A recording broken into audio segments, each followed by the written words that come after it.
સુરતમાં નક્ષત્ર સેફ હાઉસમાં લોકર ધરાવતા લોકોના જીવ અદ્ધર. લોકોએ જેના ભરોસે દાગીના મૂક્યા તે જ ચોર નીકળ્યા.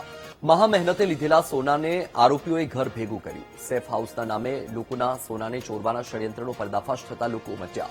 લોકરમાં રહેલો સામાન ચેક કરવા વિવિધ બ્રાન્ચો પર લોકો ઉમટ્યા. પોતાના દાગીનાની સુરક્ષા ચકાસવા લોકર ધારકો ઉમટ્યા. વિવિધ બ્રાન્ચ પર અફરાતફરીનો માહોલ ઉભો થતા પોલીસ બંદોબસ્ત ગોઠવાયો છે. નક્ષત્ર સેફ હાઉસ લોકર કૌભાંડ કેસ બહાર આવતા ખળભળાટ. નક્ષત્ર સેફ હાઉસના સંચાલકે તેના દીકરા સાથે મળીને ષડયંત્ર રચ્યું હતું. આરોપીઓએ પૂર્વ આયોજિત કાવતરું રચીને ગ્રાહકો પાસે લોકર ખોલાવ્યા હતા. 6 ગ્રાહકોના લોકરમાંથી ધીમે ધીમે કરીને 206 તોલા સોનું ગાયબ કરી દીધું. સોનું ગાયબ થયું હોવાની ફરિયાદ ઉઠતા પોલીસે 4 શખ્સો સામે ફરિયાદ નોંધી હતી. સંચાલક મહેશ દિયોરા, તેના દીકરાઓ હર્ષ હરિકૃષ્ણ અને લોકરના બ્રોકર મણીલાલ સામે ગુનો દાખલ થયો છે. પોલીસે આરોપી પિતા અને તેના 2 દીકરાની ધરપકડ કરી છે.